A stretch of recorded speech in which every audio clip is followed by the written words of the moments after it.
Listo.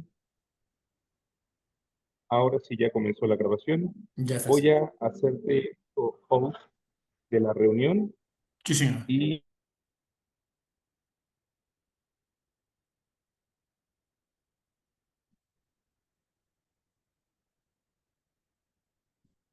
entonces esto que tienen otra asesoría eh, a las 5 de la tarde. Sí, Entonces sí. solamente pueden ser las 2 horas, ¿de acuerdo? Sí, señor. Sí, sí, sí, sin problema. Bien. Ya eres coanfitrión, Sí, te señor. aparece. Aceptar. Entonces ya puedo compartir, Bueno, ¿verdad? Ya. sí, ya puedes compartir. Perfecto. Y ahora, pues me retiro y los dejo en la asesoría. Sí, señor. Entiendo que ya están tres personas. ¿Me espera un poquito más?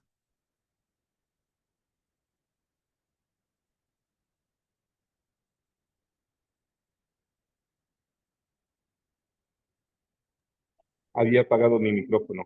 Sí, te decía que un par de minutos porque Ok. pues también tienes el tiempo limitado. No ¿Ok? te preocupes. Es- Yo empiezo en 2 minutos. Muchas ok, gracias. no me deja salir sin cerrar la sesión, entonces te voy a hacer anfitrión Sí, señor. directamente. Sí, señor. Ok, listo. Ahora ya me salgo de la reunión. Sí, señor. Sin problema. Nos Aquí vemos. estoy. Hasta luego. Hasta luego, señor.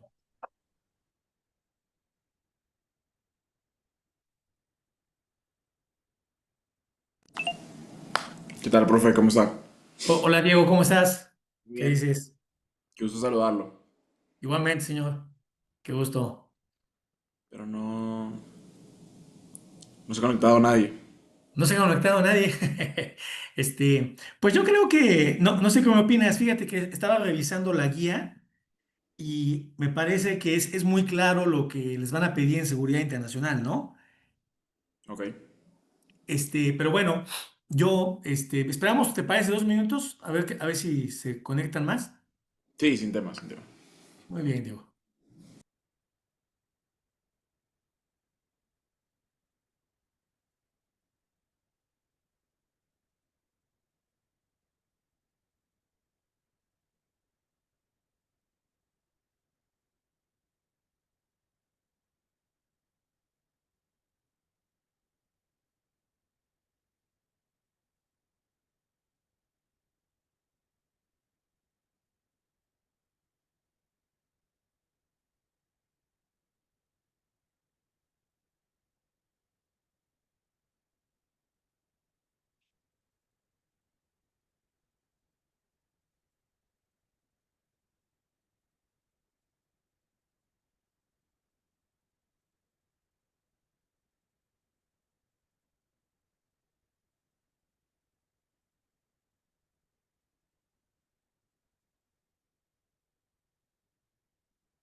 Bueno, Diego, ¿cómo ves? Entonces, ¿empezamos nosotros? ¿Estás bien? ¿Nosotros empezamos o qué opinas?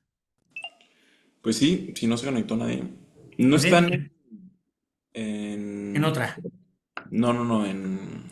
Como que en la sala de espera. Que los tengas que aceptar. Bueno, sí. A ver, déjame ver. Dicen participantes. Fíjate que en participantes, no, ¿O nada dicen? más me sales tú. Ah, bueno. Sí, fíjate que no me Es que sale. normalmente ahí sale. Sí, sí, fíjate que no me Para sale aceptar. sala de espera. Pero no, ¿verdad? Sí, Bueno, ¿sí me escuchas? Sí, sí, sí. Sí, sí te comentaba que no, fíjate que no me aparece nadie en sala de espera. Pues bueno, le damos entonces. Déjame ver si hay alguien más por acá. Déjame checar. No, no, no. No, y ya me hizo eh, anfitrión Juan, entonces. Bueno, pues mira, pues yo creo que creo que mucho de lo que vamos a ver acá, pues en realidad como sabes, lo vimos en clase. No veo que revisé la guía. Fíjate que vi que está en bueno, ya sabes, en la sección de conocimientos, les van ahí donde les hacen las preguntas sobre la parte que recibieron durante la licenciatura, las diferentes carreras.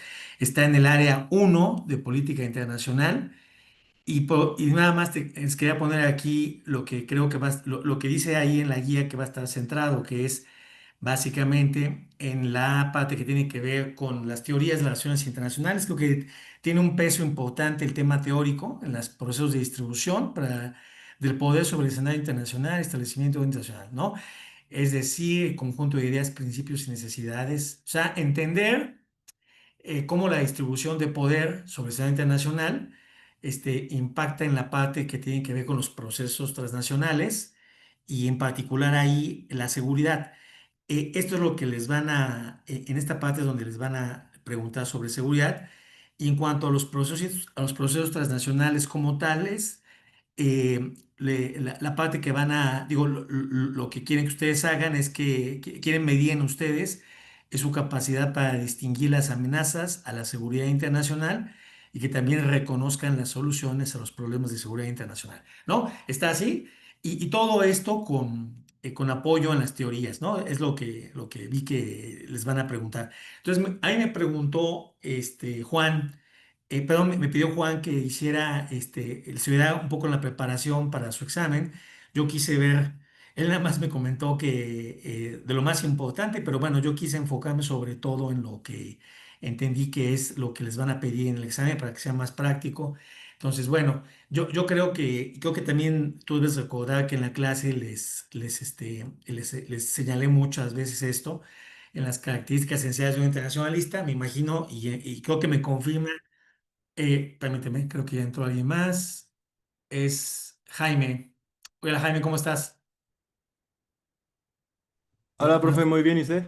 Bien, Jaime, buenas tardes. Buenas Perdón, tardes. ya estamos empezando, Jaime, ¿eh? Va, muchas gracias. Entonces, ya no voy a interrumpir para saludar a los a quien pueda agregarse, nada más para ya no perder más tiempo e irnos adelante, porque sé que tienen otra sesión. Entonces, muy rápido, les comentaba que creo que lo que les van a pedir, muy rápido, Jaime, me lo un poquitito nada más, creo que vale la pena gastarme un poco. Entiendo que les van a pedir a ustedes en el examen, le comentaba a Diego que entendí, revisé lo que les van a pedir en el examen, en la parte que tiene que ver con seguridad, les van a pedir un poco la aplicación de las teorías de relaciones internacionales para entender los procesos de distribución del poder sobre el escenario internacional y establecimiento de orden internacional, particularmente lo que tiene que ver con los procesos transnacionales en seguridad y en ese sentido, entender, digo que ustedes, quieren evaluar que ustedes sepan distinguir o qué tanto saben distinguir las amenazas a la seguridad internacional y reconocer cómo ustedes reconocen las soluciones a los problemas de seguridad internacional. Bueno, entonces les decía yo que muy rápido, que entiendo que esto creo coincide muy bien con lo que veíamos en la clase, lo que quisimos hacer en la clase. Les decía yo mucho que era muy importante que ustedes fueran buenos analistas en el sentido de saber recopilar, procesar, filtrar, depurar información. Y ustedes tienen que ser muy proeficientes, pero muy eficientes en saber encontrar claves en la información, proyectar escenarios, ¿no? Y en ese sentido, las teorías les van a servir para organizar y entender mejor la realidad y diferenciarse del mero recipiendario, ¿no? De este volumen de información que seguimos todos los días, que ustedes puedan hacerlo de una manera depurada, sofisticada. En ese sentido, les sirve esta capacidad de usar las teorías para entender, organizar mejor la información. Para eso es importante, porque les decía que ustedes van a ser siempre tomadores de decisiones con base en información y análisis sólidos y confiables. Y por lo que creo que les van a pedir, creo que es lo que quieren medir en ustedes, ¿no? Que sean capaces de identificar amenazas y medir riesgos. Acuérdense que vimos en la clase que se confunde constantemente de una manera muy convencional se confunde amenazas y riesgos, ¿no? Y dijimos que las amenazas son los hechos y situaciones que pueden provocar daño, que pueden provocar perturbación, distorsión, de manera en los seres humanos, en los sistemas, en la parte material y medir y riesgo es la probabilidad de que eso va a suceder, ¿no? Entonces, ustedes tienen que tener capacidad de identificar amenazas y también medir los riesgos para que puedan ustedes discriminar adecuadamente cuál es la prioridad de esas amenazas, ¿no? Muchas cosas son amenazas, potencialmente muchísimas cosas son amenazas, pero nosotros vamos a centrar siempre como analistas, como internacionalistas, en la toma de decisiones, ya sé que nosotros somos los protagonistas de la toma de decisiones o los que vamos a proveer información y análisis para la toma de decisiones, en medir el riesgo. De esa manera vamos a poder ser más eficientes en nuestro trabajo. Acuérdense, los recursos son finitos, no se pueden dedicar para todo, entonces hay que saber centrar los recursos con base en la capacidad de clasificar amenazas por prioridad, ¿no? Teoría, muy rápidamente saben ustedes, son propuestas de una explicación de la realidad, ¿no? Cada teoría trata de decirnos la realidad, qué es lo más importante en esa realidad, cuáles son los factores que deciden determinar esa realidad. Hay muchas teorías hablando de relaciones internacionales, en particular en las ciencias sociales, que no tenemos la ventaja muchas veces de la prueba empírica que permite a las ciencias exactas tener mucho mayor margen para poder concretarse en la realidad. En el caso de las teorías sociales, tenemos que recurrir al pasado, sobre todo, pero bueno, tenemos muchas teorías que compiten por explicar mejor y más ampliamente la realidad. Y en naciones internacionales tenemos diversas escuelas de pensamiento que han producido teorías diferentes, ¿no? Para explicar esta realidad internacional y en forma central la seguridad internacional, ¿no? Yo les hablaba mucho en la clase que seguridad internacional es una de las materias fundamentales. A mí me gustaría que le dieran más peso en el examen, no, no por fregarlos a ustedes ni mucho menos, pero creo que debería ser más importante la seguridad internacional por lo que es definitorio de la trascendencia, el alcance, las características de la disciplina de relaciones internacionales. Nuestra disciplina nace en gran medida por la seguridad internacional, ¿no? Nuestro objeto de estudio mucho antes, pero por supuesto como disciplina en gran medida nacemos por la seguridad internacional, por los problemas que que aquejaban a la seguridad internacional, por las características de modificación constante que tiene la dinámica en seguridad internacional. Entonces les decía que es central en ese sentido la materia.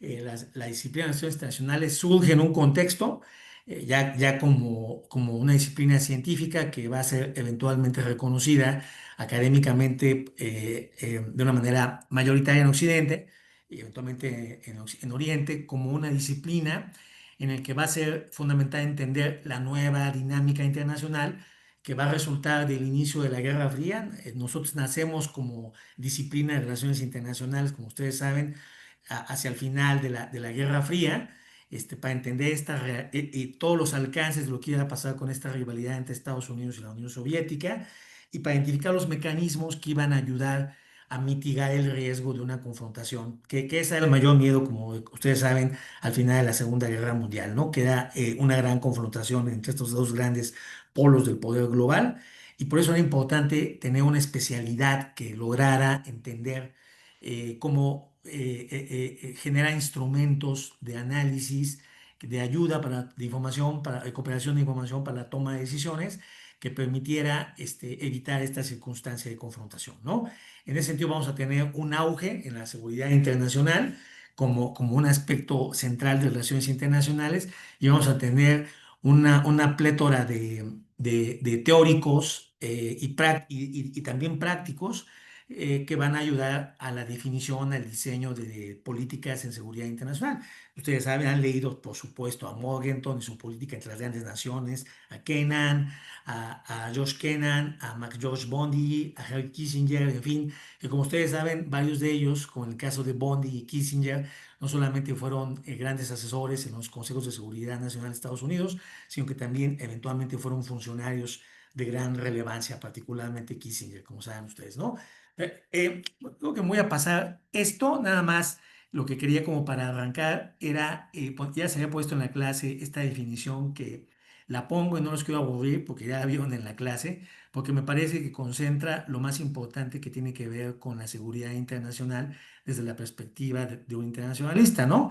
Margaret Beckett, esta ex canciller ex ministra de Relaciones Exteriores de Inglaterra, bajo el ministro Tony Blair, la primera mujer, por cierto, nos hablaba de que la seguridad, cuando se habla de seguridad, cuando estamos hablando de los problemas de seguridad, desde la perspectiva de los tomadores de decisiones, es un imperativo, no una opción. ¿Se acuerdan ustedes del triángulo de las necesidades, no? Está en la base de las necesidades, es lo más importante. No se juega con la seguridad, porque eso tiene que ver con la existencia de la vida, la existencia de un sistema, la existencia de una institución, de un conjunto de instituciones, en fin. Entonces, ella decía que la seguridad es el núcleo, no permite la distracción de otras cosas, la seguridad es el núcleo de contrato básico entre el Estado y los ciudadanos. Como saben ustedes, el Estado nace fundamentalmente, se justifica de la necesidad de proveer seguridad a los ciudadanos, ¿no? Los ciudadanos declinan, renuncian a su soberanía, en parte a su soberanía, al derecho a armarse, a defenderse, y lo ceden al Estado para que él lo haga. Entonces la seguridad es fundamental en el contrato social. El Estado nace en gran medida por esto, ¿no? Para dar seguridad. Y también importante, cuando estamos hablando de lo que les van a preguntar de identificar amenazas, cuando se trata de seguridad, siempre hay que pensar lo peor. O sea, no podemos ser bien intencionados en materia de identificar las amenazas a la seguridad. Tenemos que pensar con mucha malicia qué es lo peor que puede pasar en diferentes circunstancias, en diferentes escenarios, de acuerdo a la dinámica entre jugadores, en los factores que estén influyendo en la realidad que estemos observando, cuáles son las circunstancias que pueden propiciar una situación de un alto riesgo en unas determinadas amenazas que estén presentes en esa realidad que estemos analizando, esa coyuntura que estemos analizando, ¿no? Entonces, muy rápidamente, seguridad, ya se acuerdan ustedes de dónde proviene la palabra, de la palabra en latín securitas securus, que es básicamente sin miedo, libre de temores, libre de cuidado, sin cuidado. ¿Se acuerdan que platicamos en la clase que la seguridad tiene mucho que ver con la percepción? A veces más con la percepción que con la realidad, de muchas circunstancias así sucede, en todos los niveles, a nivel de los individuos, a nivel de las sociedades, a nivel de los estados.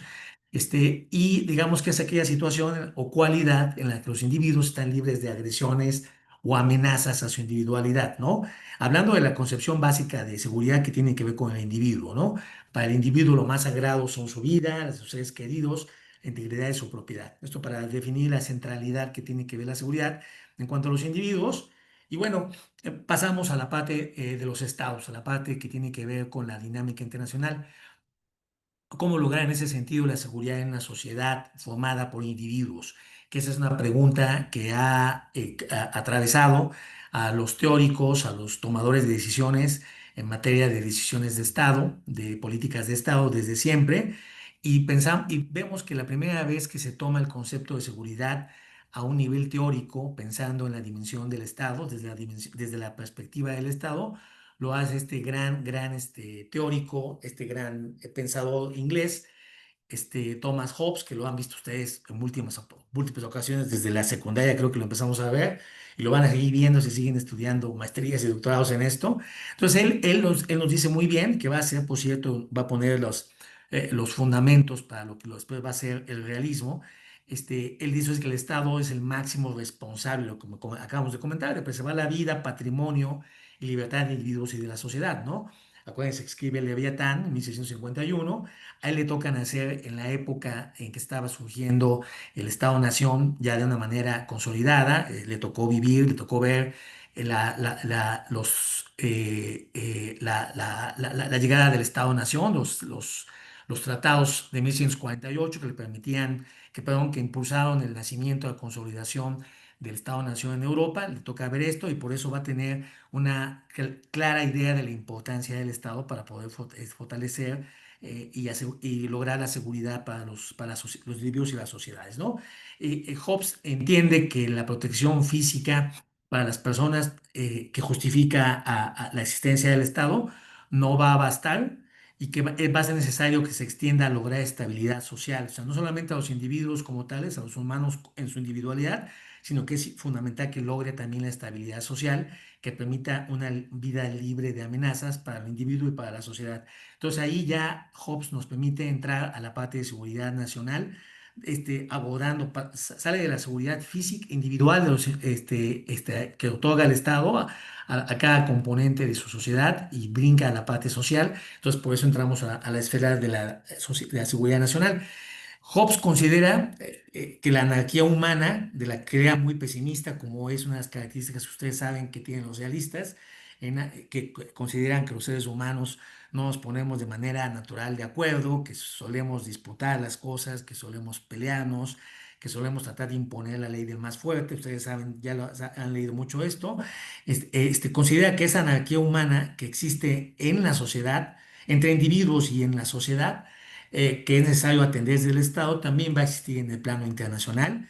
Es el primero que fija con mucha claridad la ausencia de una autoridad supranacional y por eso el Estado debe proteger a los súbditos o a los ciudadanos, ¿no? En ese momento, él se refiere a los súbditos porque está en Inglaterra, pero es sus ciudadanos, que es proteger a estas sociedades dentro de estos países de agresiones externas. Entonces ahí hay una parte que tiene que ver con la seguridad nacional, que para eso es el Estado, para defender a su sociedad, pero también transmutándolo, pasando a la parte, al plano exterior, los estados, nos dice Hobbes, van a estar en guerra.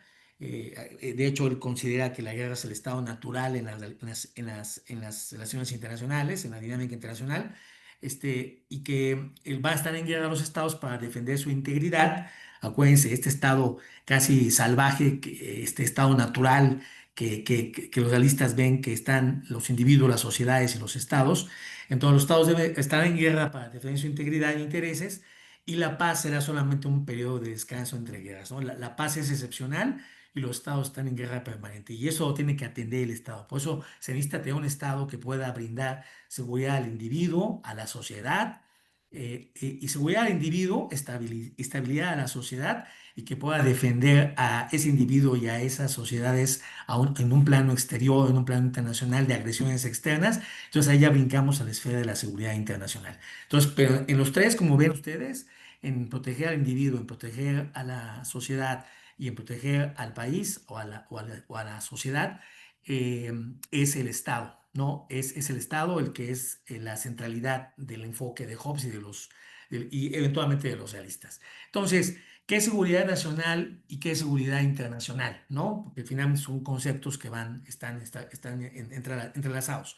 Pues no tenemos, como lo platicábamos en la clase, no tenemos una definición universal, porque hay muchas definiciones. Por supuesto que hay muchas definiciones, algunas nos gustan más, algunas las sentimos más completas que otras, pero este alcance en las diferentes propuestas, unas cubren, les decía cuando platicábamos rápidamente que son las teorías, las propuestas teóricas, unas cubren más, en mayor medida, o elementos, o más elementos, o más profundidad en los diferentes elementos y circunstancias, le dan más peso a unos factores que otros, todo eso es normal.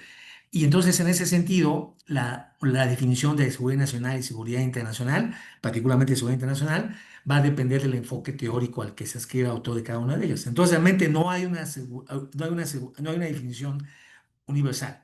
Entonces, vamos a entrar rápidamente a los fundamentos teóricos, ya que en el examen les van a preguntar sobre esto o van a tratar de que ustedes puedan identificar esas amenazas internacionales y puedan pensar en soluciones a partir de instrumental teórico, ¿no? Entonces, vamos a ver muy rápidamente cuáles son los fundamentos teóricos. Entonces, en materia de relaciones internacionales, tenemos tres grandes tradiciones o líneas de pensamiento.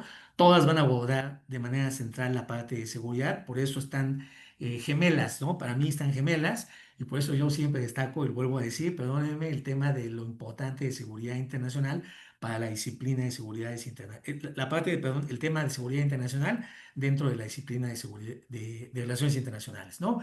Entonces tenemos tres grandes pensamientos, tres tradiciones, perdón, o líneas de pensamiento sobre las que se van a construir la disciplina, ¿no? Que es la realista, la multicitada realista, que yo creo que ustedes ya deben ser expertos en esto, de origen hobbesiano, de Thomas Hobbes. Tenemos la liberal, universalista, que comienza Immanuel Kant, este gran pensador prusiano, y este gran pensador neoholandés o holandés, es la internacionalista, ¿no? La internacionalista abreva de las otras dos, se encuentra entre las otras dos.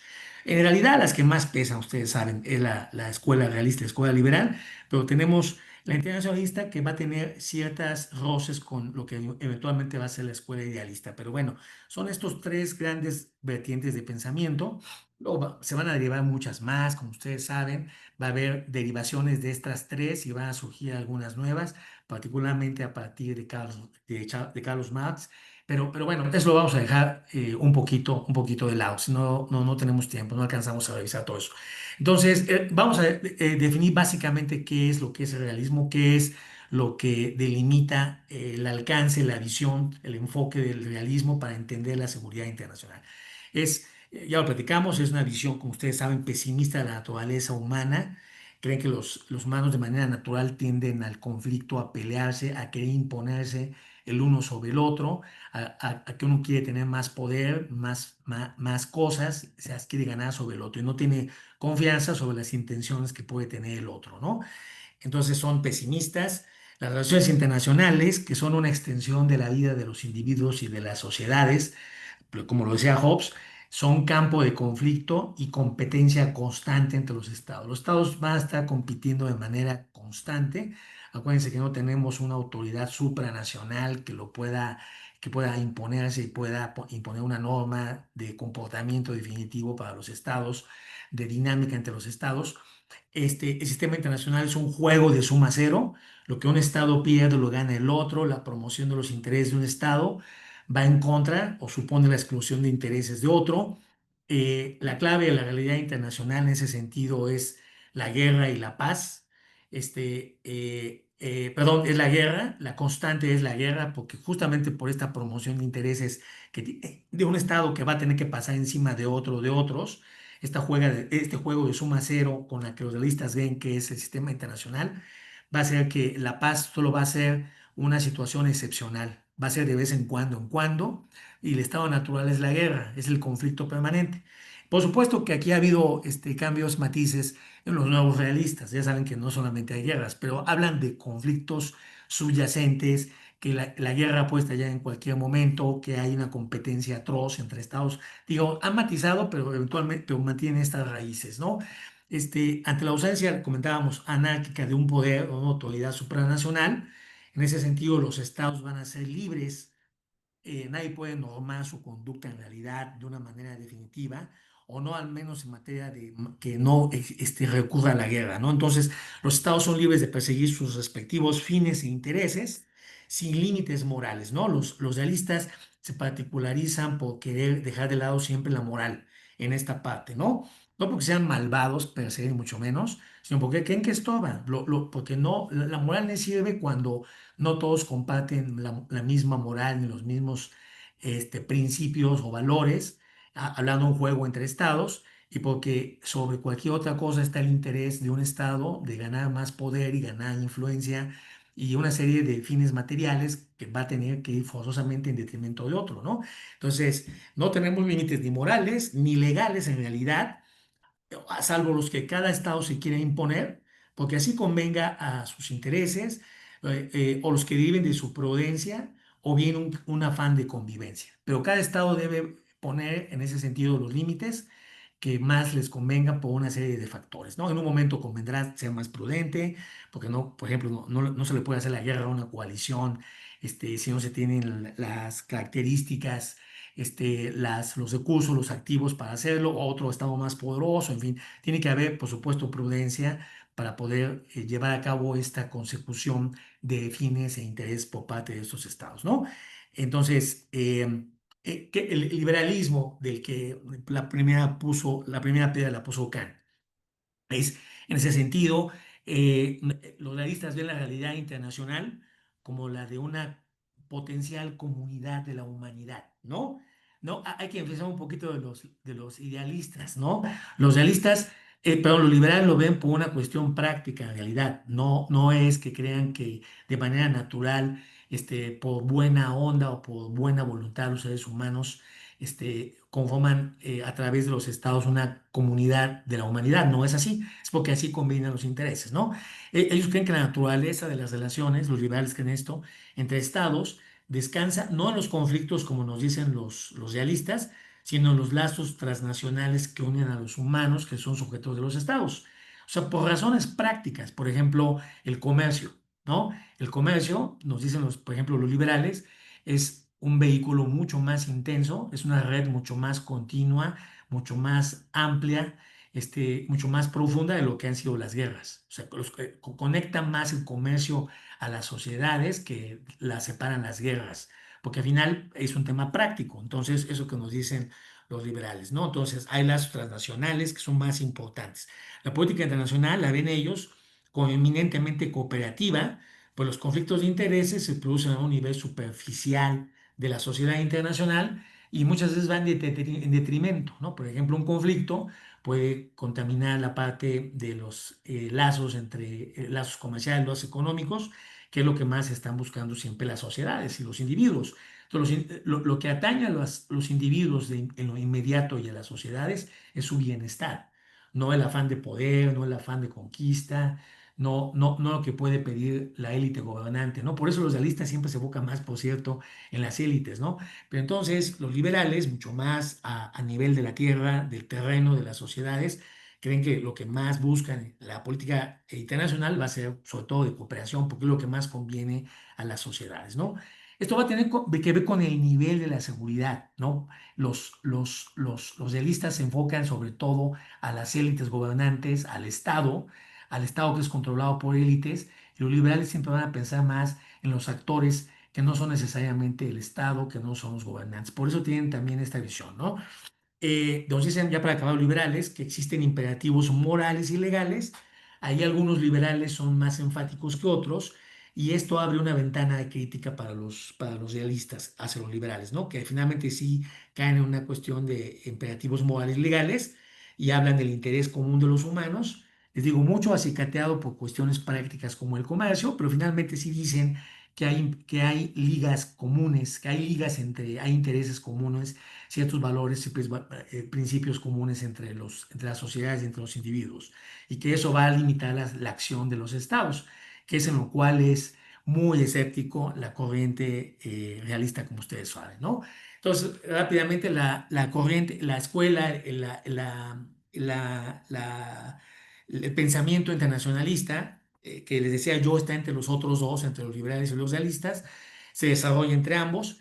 Ellos creen que las relaciones internacionales lo son en términos de relaciones entre estados o sociedad internacional. Ahí es un guiño a los realistas, ¿no? Es entre estados, ¿no? O sea, no van tanto al nivel de las sociedades como lo hacen los liberales. Los estados, nos dicen los internacionalistas, no están en conflicto permanente, sino limitados por reglas comunes e instituciones. Estos son institucionales, entonces ahí empatan con los otros, con los liberales. Nos dicen que los miembros inmediatos en la ley internacional son los estados, no los individuos, lo que comentábamos, que tienen la parte en común con los realistas. La política internacional no es un conflicto ni una conciliación internacional de intereses permanente, sino algo similar a un juego distributivo y productivo. Ahí se asemejan mucho a los liberales, ¿no? Es un juego de distribución, es un juego de producción, más que un conflicto o una conciliación. A veces me conviene ganar, a veces no puedo evitar perder como Estado, a veces tengo que ponerme de acuerdo para producir, a veces tengo de acuerdo a veces no me puedo poner de acuerdo, no veo la guerra, en fin, son juegos distributivos y productivos. Lo que mejor define y tipifica las relaciones, nos dicen los internacionalistas, entre estados son los intercambios económicos y sociales. Otra vez se va del lado de los liberales, ¿no? Es lo que más que la guerra, lo que define las relaciones entre estados son los intercambios económicos, el comercio, pues, ¿no? La actividad, y con esto lo consuma. La actividad internacional por antonomasia es el comercio, no la guerra. Entonces, como pueden ver, hay más empate entre los liberales y los internacionalistas que los realistas, ¿no? Los realistas son los escépticos, los que no creen, los que de verdad que creen con mucha malicia, ven con mucha malicia lo que pasa en la esfera de individuos, de sociedades y de estados, ¿no? Entonces, vamos a entrar al escenario global. ¿Qué es lo que ha pasado en el escenario global y por qué entonces enfocamos la seguridad de lo que sucede en ese entorno, en ese escenario, perdón, global? Entonces, el orden internacional que platicábamos que Hobbes ya le tocó atestiguar el gran padre o el gran fundador, o el que colocó los primeros cimientos del realismo, que le toca ver los tratados de Westfalia en 1948. Él sabe que, perdón, tenemos a partir de este orden internacional efectos muy directos a partir de estos tratados para la seguridad internacional. Entonces, ¿cuáles van a ser las características en seguridad internacional que vamos a tener en el orden global?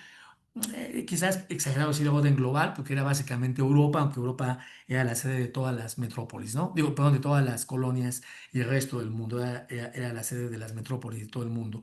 Pero podemos cifrar más o menos cómo se empezó a configurar este orden entre y las relaciones internacionales incipientes entre estos estados que se empezaban a consolidar.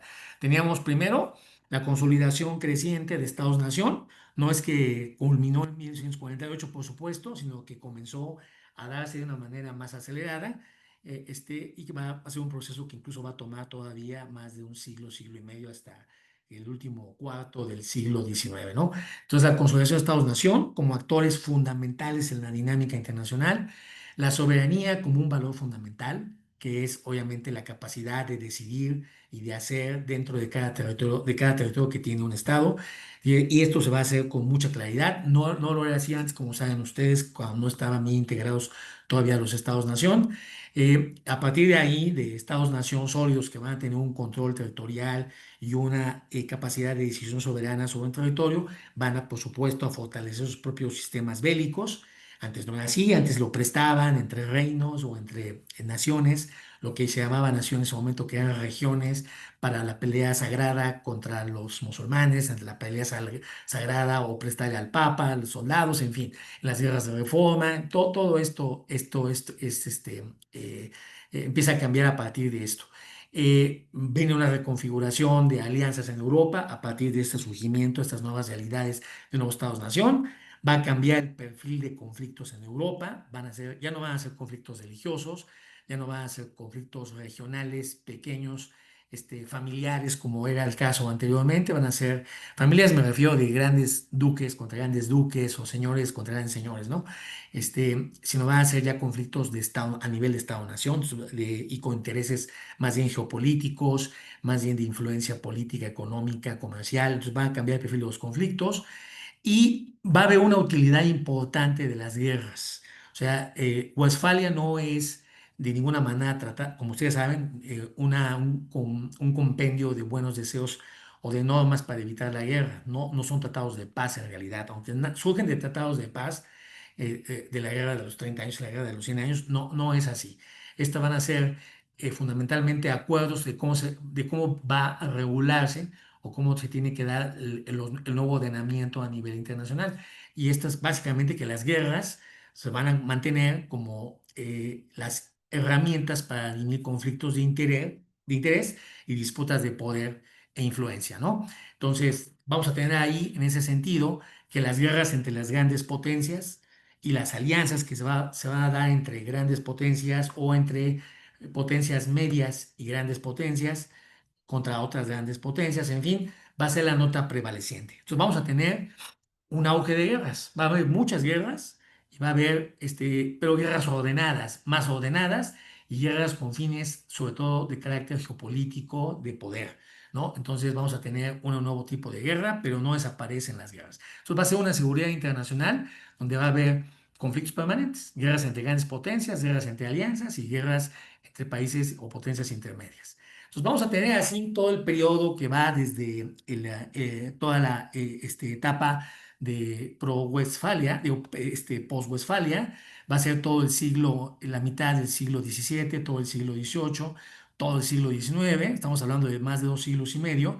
Y lo que vamos a empezar a ver, el cambio en lo que va a afectar a la seguridad internacional, va a tener que ver con varios factores, ¿no? Pero uno de los más importantes es, por supuesto, el avance tecnológico, la capacidad de destrucción que va a cambiar los referentes y los parámetros con los que vamos a medir el impacto de la guerra en la seguridad internacional. Pero bueno, lo que tenemos en ese sentido, en esos cambios clave que vamos a empezar a ver, es un proceso. Lo platicamos en la clase, todos estamos hablando de procesos. Pero déjenme poner que a partir, por un evento detonador clave que fue el final de la Segunda Guerra Mundial. Déjenme poner a empujar este proceso de estos cambios, esto de dejar atrás el orden que creó la paz de Westfalia. No surge necesariamente en 1945, venía de atrás en realidad, quizá desde los postrimerías del siglo XIX, pero bueno, es un proceso de 50, 60 años, pero se acelera por esto que vamos a comentar. Entonces, entre las dos guerras mundiales, pero sobre todo el final de la Segunda Guerra Mundial, va a suponer cambios dramáticos.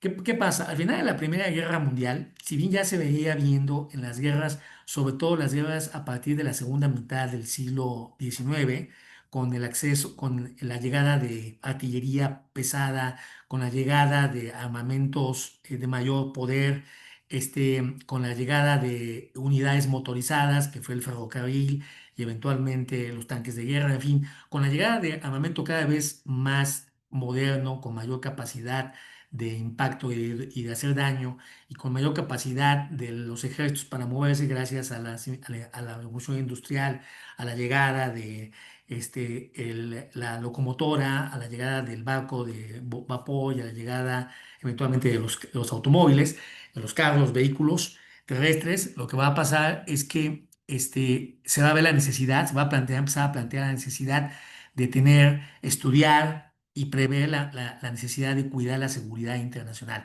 O sea, las guerras que eran vistas como algo relativamente natural desde Westfalia, por el impacto, por los daños, está empezando a ver como algo que era importante empezar a regular, a normar, no solamente a partir de los beligerantes, entre los estados beligerantes, que pudiera estar en su interés acabar una guerra, por supuesto, sino también de la comunidad internacional, de lo que ya una incipiente comunidad internacional que empezó a verse incipientemente a sí misma como una comunidad internacional.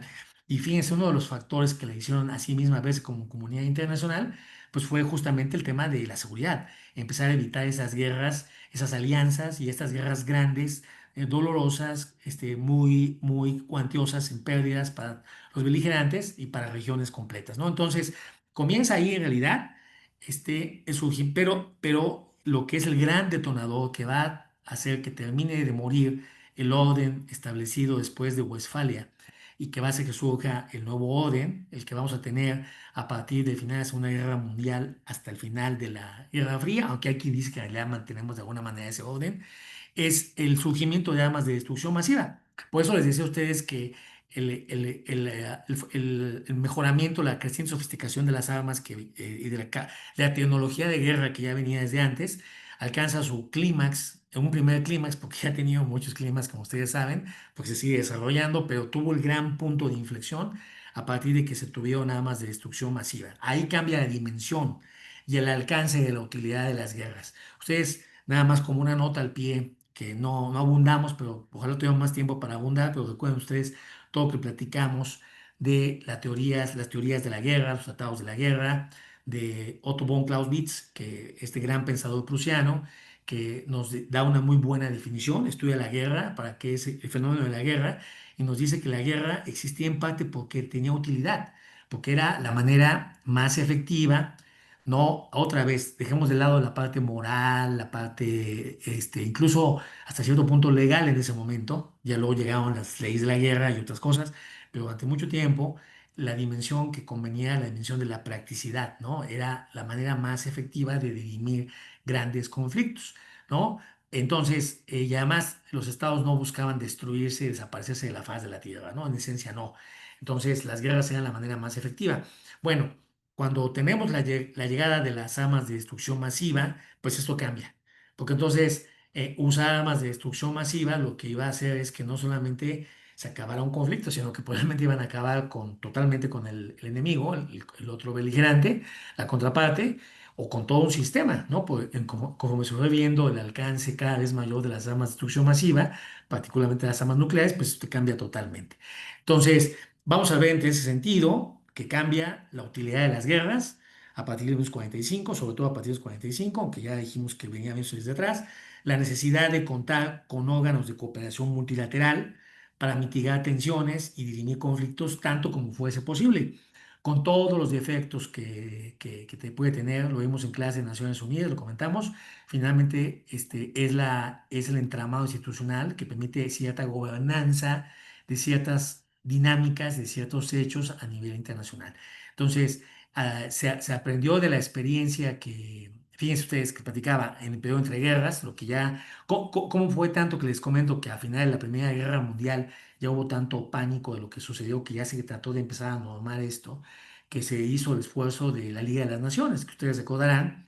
Entonces, en esencia, la diferencia entre la Liga de las Naciones y Naciones Unidas pasa por dos características fundamentales que le van a dar mucho mayor fuerza a Naciones Unidas, sin que por supuesto sea el órgano perfecto, ni mucho menos para asegurar que no haya grandes conflictos internacionales, ¿no? Pero sí tuvo grandes avances.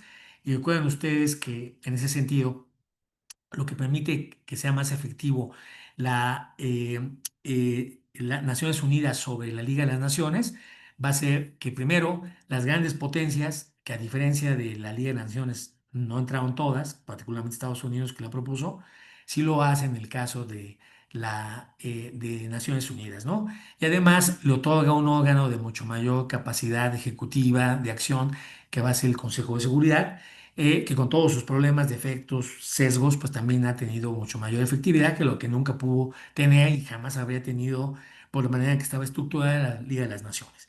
Y luego el otro tema, que es la otra dinámica variable que va a surgir de esa realidad internacional nueva a partir de final de la Segunda Guerra Mundial, es la que es por excelencia, la bipolaridad, ¿no? Esta posibilidad de destruirse entre las dos más grandes potencias militares, esta va a generar esta Guerra Fría y esto va a influir de manera directa en la gobernanza de la seguridad internacional. ¿Cómo se va a manejar la seguridad internacional? ¿Cómo se va a gestionar, usando términos actuales, la seguridad internacional? Va a estar totalmente delimitada por el marco de la Guerra Fría, ¿no? Entonces, sobre ese tema, lo que vamos a ver en ese sentido es un auge teórico del realismo impresionante. Ya platicamos que había surgido, por supuesto, de mucho tiempo atrás, desde el siglo XVII, sí, perdón, del siglo XVII. Lo que vamos a tener en ese sentido es nuevas caras, nuevos grandes pensadores realistas que en gran medida desentendidos, perdón, más que desentendidos, un poco enojados con el fracaso del idealismo surgido a final de la Primera Guerra Mundial, que eso posibilitó, por cierto, ya no entrar a detalles, pero el pensamiento internacionalista e idealista permitieron el surgimiento de la Liga de las Naciones. Ante ese fracaso, bueno, hay un mentis muy grande que le da la oportunidad a los realistas de llegar por sus fueros nuevamente, ¿no? Entonces, vamos a tener a grandes pensadores, ustedes han leído, por supuesto, Morgenthau, ¿no? Van a Waltz, Ken Waltz, a Kennan, a H.W. Carr, en fin, estos grandes pensadores realistas que van a desarrollar entre los años, fines de los años 30 y los años 60, 70, van a desarrollar desde la dimensión realista análisis y teoría para que en plena Guerra Fría, que estaba surgiendo a finales de la Segunda Guerra Mundial, pero incluso antes de la Segunda Guerra Mundial, de inicio de la Segunda Guerra Mundial, ya habían comenzado estos pensadores a delimitar cómo tenía que ser una nueva realidad internacional con grandes potencias, que era el caso, en este caso con potencias que además iban a tener armas nucleares, esa fue la única variación, pero en fin, en plena Guerra Fría van a buscar evitar la máxima amenaza percibida entonces. Lo que hacen los realistas, y ustedes es importante que entiendan eso a diferencia de muchos, incluso habiendo los estudiados que lo creen, es que los realistas están a favor de la guerra. No, no están a favor de la guerra. Quieren evitar la guerra, pero a través de medios y enfoque realista. Entonces, lo que hacen los realistas es saber que la más importante amenaza que había surgido a partir de la Segunda Guerra Mundial era el uso de las armas nucleares, armas de destrucción masiva, que iban a significar la guerra total, ¿no? La aniquilación del sistema y los jugadores, y eso no se podía dar de lujo. Entonces, nadie piensa, nadie escribe teoría para la destrucción, salvo los locos y salvo los perturbados, ¿no? En realidad, nadie busca eso. Entonces, lo que hacen los realistas es decir, tenemos que tener cálculo, tenemos que tener malicia, tenemos que tener colmillo, permítame la expresión, para entender qué se necesita para evitar una conflagración mundial y no una tontería absurda e idealista que lo que va a hacer es generar condiciones para una confrontación, que eran las acusaciones de lo que pasó en la Primera Guerra Mundial, ¿no? Bueno, en fin, entonces vamos a tener en ese sentido dos conceptos clave, ¿no?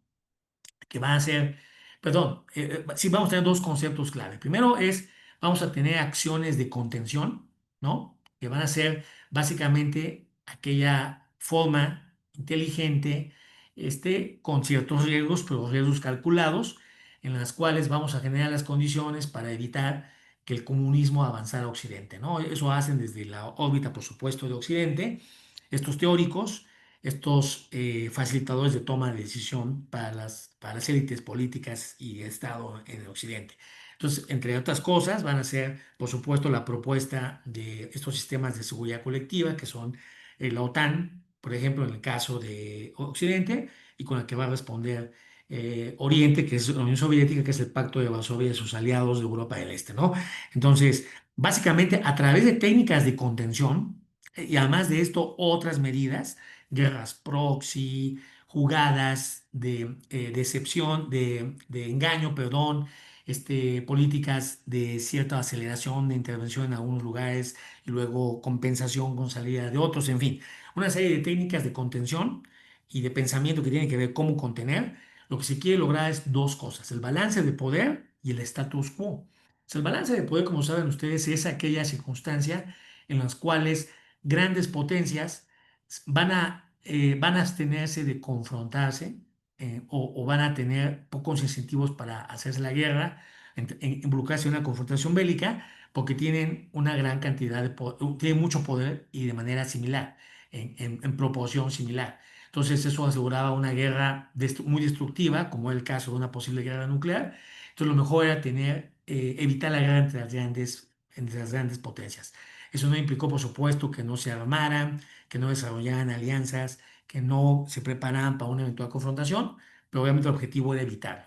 Entonces, a través del balance de poder, que es básicamente permitir uno al otro tener suficiente capacidad de destrucción para que el que estuviera menos poderoso invitara, si hubiera una gran brecha de poder entre esas dos potencias o entre las potencias, invitar de alguna manera a las otras a atacarlos, ¿no? Es importantísimo tener el mismo poder, respetarse áreas de influencia para en ese sentido no sentirse una amenaza existencial, no tener que involucrarse en una guerra. Entonces vamos a tener el balance de poder y el status quo, que era mantener la situación. O sea, evitar toda circunstancia, toda acción, toda política en uno u otro lado del espectro de estos dos grandes bloques de enemigos, de rivales, que generara en el otro la idea de que se iba a quitar el status quo y se buscaba lograr una ventaja definitiva sobre el otro. Y esto iba a hacer que el otro pues quisiera la guerra o confrontara. Entonces fue un arte de equilibrio, un arte exagero, fue un gran despliegue de genialidad, aunque algunos no lo ven así, pero en realidad creo que fue un gran despliegue de genialidad estratégica para evitar una confrontación de ambos lados. Entonces, en ese sentido, esos conceptos van a ser claves en esta etapa. Vamos a tener en ese sentido una dinámica internacional sujeta completamente al sistema de balance de poder entre Estados Unidos y la Unión Soviética. Entonces, ¿qué va a ser la Guerra Fría? Ya dijimos qué es lo que surge con la Guerra Fría, ustedes lo saben muy bien, cuáles fueron las características, pero si algo va a definir es que toda la Guerra Fría, lo más importante fue evitar la confrontación entre estas dos grandes potencias. Entonces, todas las dinámicas, todos los intereses, todos los fines de países, de entidades, de regiones, se iban a someter, se iban sí, a someter a los dictados más importantes, a lo que era la batuta más importante, que era evitar una confrontación entre las grandes potencias. Entonces, eso va a normar la seguridad internacional. Entonces, la seguridad internacional va a fluctuar, se va a mover entre esos parámetros que es el conflicto potencial entre estas dos grandes potencias. Entonces, ¿qué vamos a tener entonces a partir de la Guerra Fría hasta la actualidad? Ya vamos a un salto hasta acá. Bueno, vamos a tener en ese sentido, de este enfoque justificó al realismo a un enfoque en que el realismo pierde, no vigencia, porque hemos tenido eventos recientes que le han dado otra vez fuerza al realismo, sino déjenme decirles, hegemonía casi total que tuvo desde el inicio de la Guerra Fría hasta bien entrada la Guerra Fría, como 3 décadas. Después va a empezar a debilitarse y va a tener que aceptar nuevos enfoques teóricos a un lado. Pues, no cansado aceptado, por decir, va a tener que aprender a convivir con nuevos enfoques teóricos. Bueno, entonces, tensiones y guerras proxy, ustedes ya saben lo que son las guerras proxies, esas guerras, digamos, hechas entre títeres, manejados por las grandes potencias y que no lo pueden hacer de manera directa. Esta es una de las técnicas de distensión y de contención que platicamos hace rato, ¿no? Entonces, estas guerras proxy entre los dos polos, más allá de esas guerras que pues, fueron tensiones, tuvimos momentos muy graves como la crisis de los misiles, que estuvo a punto de derivar en una confrontación directa nuclear entre Estados Unidos y la Unión Soviética en 1962, como ustedes saben. Tuvimos ciertos momentos así durante todo este tiempo de la Guerra Fría. Y además surgieron nuevos estados nucleares, ya no solamente estaban estas dos máximas potencias, surgieron dos nuevos estados nucleares, digo, perdón, otros 7 estados nucleares, tenemos 9, como saben ustedes en la actualidad, aunque ninguno de esos 7 de cerca con la potencia y capacidad que tienen las dos primeras grandes superpotencias nucleares, que Estados Unidos y Rusia ahora, ¿no? Pero bueno, surgen esto, o sea, lo que quiero decir con esto es que no se acabaron las guerras, no se acabaron las tensiones, surgen nuevos estados nucleares, pero ¿qué pasa? Finalmente sí se logró uno de los grandes objetivos del sistema internacional surgido a partir de la Segunda Guerra Mundial, con sus instituciones y el arreglo de contención, status quo y balance de poder entre las grandes potencias, ¿no? Que fue que no se volvieron a enfrentar, o sea, no volvieron a usar armas nucleares. Entonces, no ha habido, que ese es el máximo miedo que surgió con el final de la Segunda Guerra Mundial. Entonces, vamos a tener esto. No hay una nueva guerra usando armas nucleares, que era la máxima prioridad del nuevo sistema internacional de seguridad. Que entonces, en ese sentido, éxito completo. Van a comenzar a desaparecer las guerras entre las grandes potencias, porque no solamente teníamos armas nucleares y cada vez más estados fueron haciéndose de sus propias armas nucleares, sino que además, las armas convencionales cada vez son más poderosas. La experiencia de la guerra para los países, nunca vieron tan cerca la guerra, aunque no se compara los medios de comunicación que hoy tenemos con los que había en los 45, ya teníamos suficiente avance tecnológico en medios de comunicación para que estuviera más al alcance de la gente ver todos los horrores, la brutalidad, la destrucción que había significado la Segunda Guerra Mundial. Entonces las guerras se hacen impopulares. Antes las guerras eran incluso hasta populares. Había con cierta festividad y balandronada las sociedades tomaban las guerras, ¿no? En el siglo XIX, el siglo XX. Al ver el nivel del daño y cómo han afectado civiles, pues decidieron, digo, amplios sectores de las sociedades decidieron que ya no querían guerras. Entonces van a desaparecer las guerras de las grandes potencias, se va a debilitar el papel de la guerra como instrumento para dirimir conflictos de intereses a escala internacional. Entonces, primero, a escala internacional va a perder su atractivo, ¿no? Entonces, aquí no salió cierta esta idea de que las guerras tenían que ser perpetuas y un conflicto permanente, al menos durante el periodo de la Guerra Fría esto se vio. Entonces las guerras frías, perdón, las guerras entre los países, entre las grandes potencias, se van terminando y la guerra como instrumento para dirimir conflictos se va terminando. Se va a fortalecer también la gobernanza de la guerra, que también había empezado desde el periodo entre la Primera Guerra y la Segunda Guerra Mundial. Ante las atrocidades vistas en entonces, surge una gran presión para que se empiecen a establecer una serie de reglamentos, y viene toda la oleada de reglamentos de Ginebra, protocolos, en fin, que van a tratar de hacer que la guerra sea menos cruel, menos inhumana que lo que ya se había visto en las últimas 2 guerras mundiales. Entonces vamos a tener en ese sentido una gobernanza de la guerra pues cada vez mejor o cada vez menos mal, según ustedes lo vean, pero digamos con menos atrocidades, con menos capacidad o menos frialdad para tomar decisiones en cuanto a atacar civiles, en cuanto a aplicar una fuerza desproporcionada, no justificar a otro estado en caso de una agresión, en fin. Entonces, vamos a empezar a ver leyes de la guerra cada vez más amplias, cada vez más fuertes, y vamos a ver que Naciones Unidas va a tomar un segundo aire. No, Naciones Unidas había nacido con esta idea de ayudar a evitar la conflagración. Bueno, ayudó, quizá menos de lo que le hubiera gustado como institución hacer, pero ayudó menos. Pero finalmente siguió desarrollándose en Naciones Unidas, siguió fortaleciéndose, siguió teniendo un papel cada vez mayor. Ya podemos juzgar o no ese papel de manera diferente.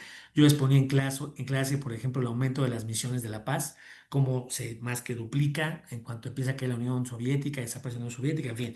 Entonces, vamos a tener en ese sentido una gobernanza creciente.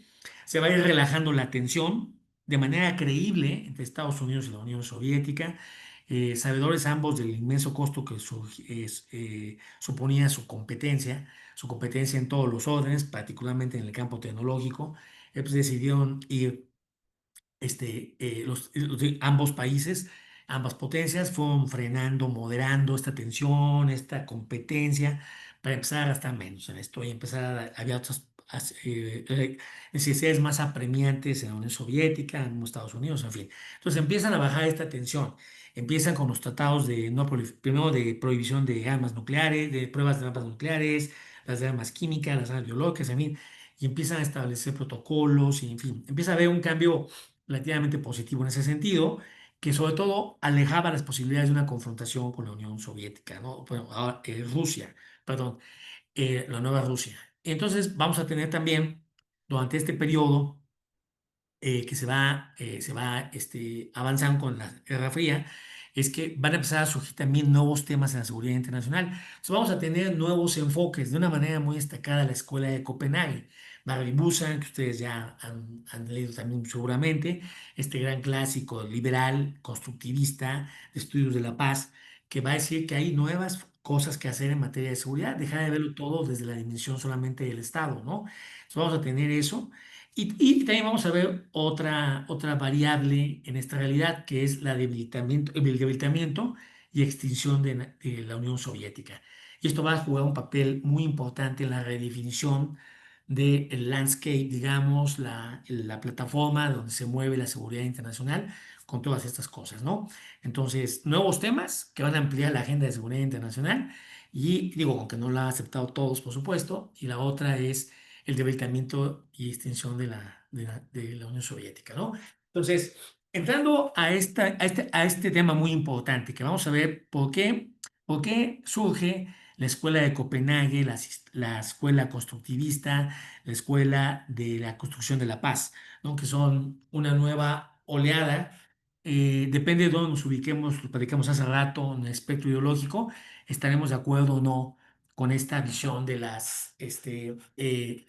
propone, esta propuesta que propone la Escuela de Copenhague, ¿no? Pero nada más para situarnos un poquito en el contexto, recuerden ustedes que esta escuela surge en los años 70 y toma mayor fuerza a finales de los 70 y principios de los años 80.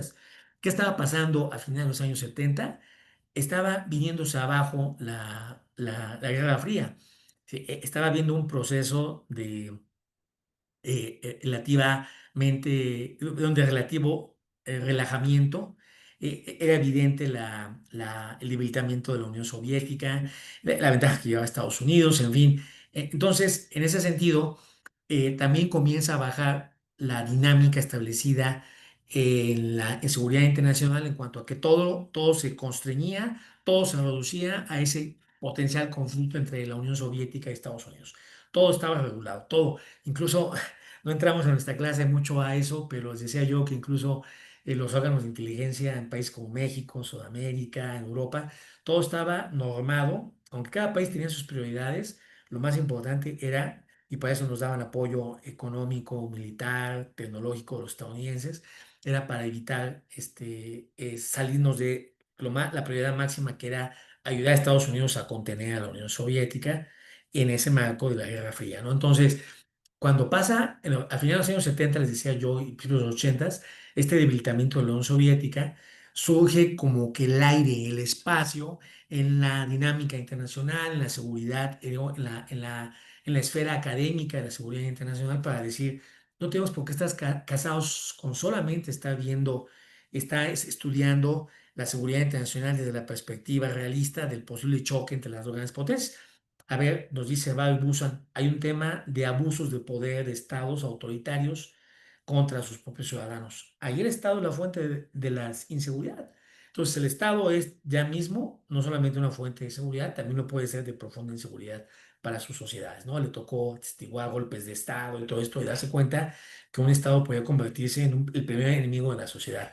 Entonces, básicamente lo que propone es focar al ser humano, a su entorno, a la sociedad, pero desprovista de la parte política, sino de la parte que tenía que ver con avanzar los intereses, de sus culturas, de sus valores, de sus principios, en fin. O sea, lo que vamos a tener es que se van a empezar a abrir la oportunidad, la ventana, aunque los realistas tenían toda la capacidad de echar abajo, de no pelar, de no hacer caso a estas propuestas, lo que va a permitir la propuesta, el enfoque desde el lado de los estudios para la paz, les digo, digamos, de ADN internacionalista y de ADN liberal, en realidad.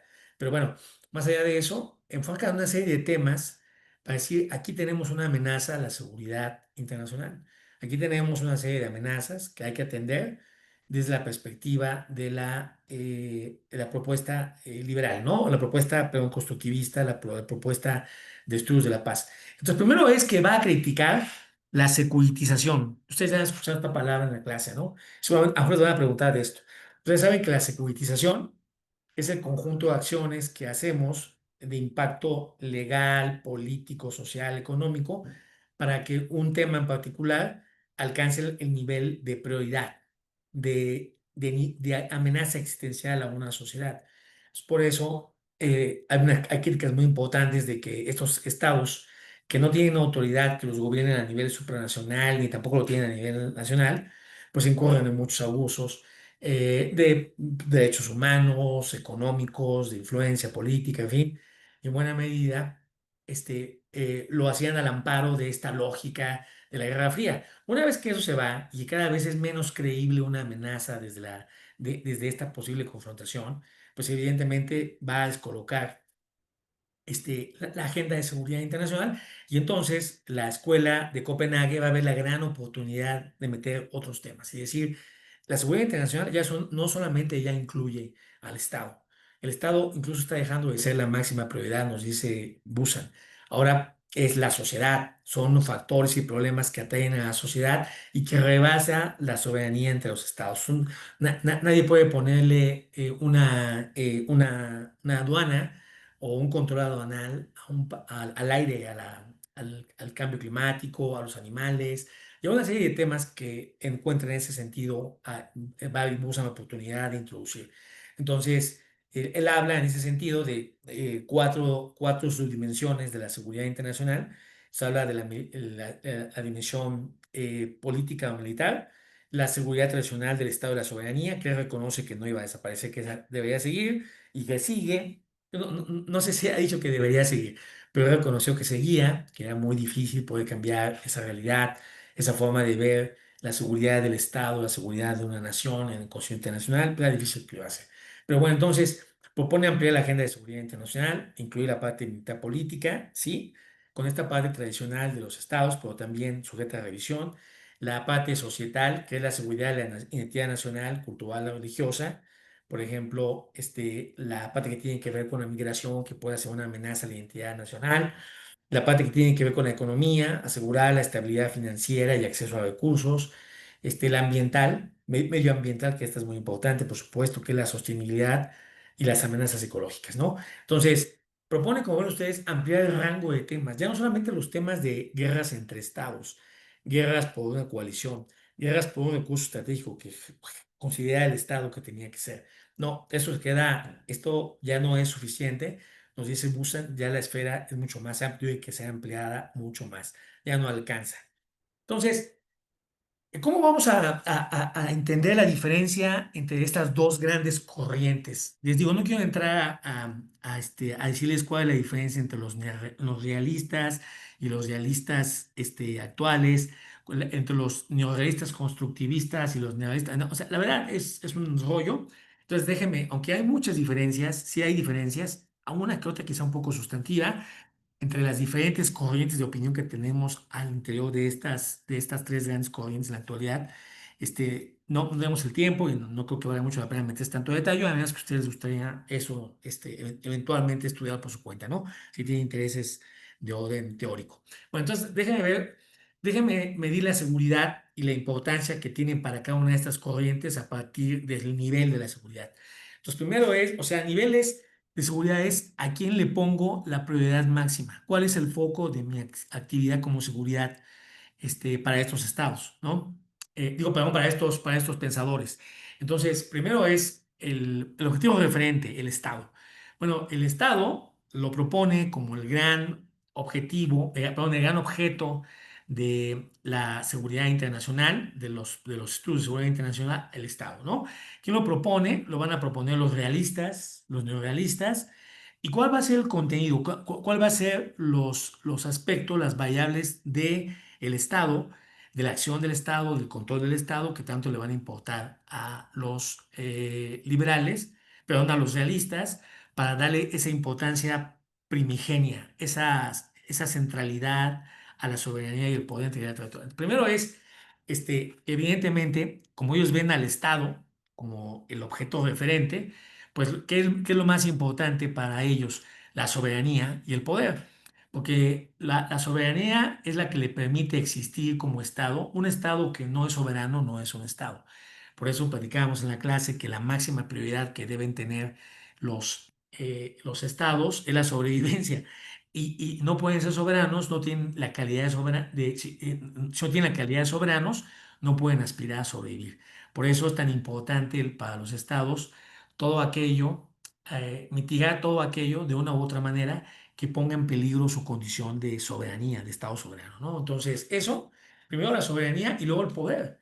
Es muy importante que los estados tengan, el estado que sea, en la circunstancia que sea, cada estado, nos dice la teoría de los realistas, tiene cierto poder.